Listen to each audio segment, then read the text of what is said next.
নমস্কাৰ এয়া কেকেছ ব্লক চাপটগ্ৰাম শিশু শিক্ষা সমিতি অসমৰ দ্বাৰা পৰিচালিত শংকৰদেৱ শিশু বিদ্যা নিকেতনৰ বছৰকীয়া পৰীক্ষাৰ কাৰ্যসূচী 2025 চনৰ ইতিমধ্যে প্ৰকাশ পাইছে। দুখন ৰুটিন, এখন হল ষষ্ঠ শ্ৰেণীৰ পৰা অষ্টম শ্ৰেণীলৈ, আনখন প্ৰথম শ্ৰেণীৰ পৰা পঞ্চম শ্ৰেণীলৈ। প্ৰথমে মই ষষ্ঠ শ্ৰেণীৰ পৰা অষ্টম শ্ৰেণীলৈ যিখন ৰুটিন সেই ৰুটিনখন দি দিম আৰু পৰৱৰ্তী ভিডিঅ'ত প্ৰথম শ্ৰেণীৰ পৰা পঞ্চম শ্ৰেণীৰ যিখন ৰুটিন সেইখন দি দিম। এইবাৰ আবেলি কোনো ধৰণৰ পৰীক্ষা নাই, সকলো পৰীক্ষা ৰাতিপুৱা 9 বজাৰ পৰা 12 বজালৈকে। পৰীক্ষা আৰম্ভ হ'ব 21 ফেব্ৰুৱাৰীৰ পৰা আৰু শেষ হ'ব 5 মাৰ্চৰ দিনা। প্ৰথমে মই ষষ্ঠ শ্ৰেণীৰ ৰুটিন কৈ দিম।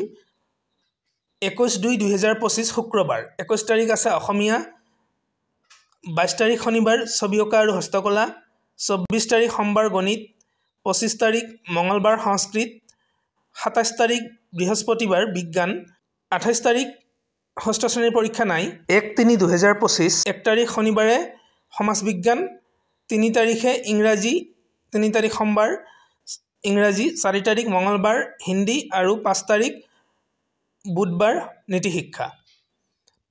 এইবাৰ সপ্তম শ্ৰেণীৰ ৰুটিনখন কৈ দিম। সপ্তম শ্ৰেণীৰ 21 তাৰিখে ইংৰাজী, 22 তাৰিখে সংস্কৃত, 24 তাৰিখে সমাজ বিজ্ঞান, 25 তাৰিখে ছবি অঁকা আৰু হস্তকলা, 27 তাৰিখে গণিত, 28 তাৰিখ হিন্দী, 1 তাৰিখ অসমীয়া, 3 তাৰিখ বিজ্ঞান, 4 তাৰিখ সপ্তম শ্ৰেণীৰ পৰীক্ষা নাই, 5 তাৰিখ নীতি শিক্ষা।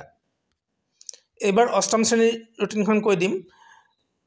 21 তাৰিখে অষ্টম শ্ৰেণীৰ গণিত, 22 তাৰিখ শনিবাৰ হিন্দী, 24 তাৰিখ সোমবাৰে ইংৰাজী, 25 তাৰিখ মঙলবাৰে নাই, 27 তাৰিখ বৃহস্পতিবাৰে সমাজ বিজ্ঞান, 28 তাৰিখ অষ্টম শ্ৰেণীৰ পৰীক্ষা নাই, 1 তাৰিখে আছে 1 তাৰিখ শনিবাৰে বিজ্ঞান, 3 তাৰিখ সোমবাৰ অসমীয়া, 4 তাৰিখ মঙলবাৰ সংস্কৃত আৰু 5 তাৰিখ বুধবাৰ নীতি শিক্ষা। পৰৱৰ্তী ভিডিঅ'ত প্ৰথম শ্ৰেণীৰ পৰা পঞ্চম শ্ৰেণীৰ যি পৰীক্ষাৰ ৰুটিন সেয়া দি দিম। ধন্যবাদ।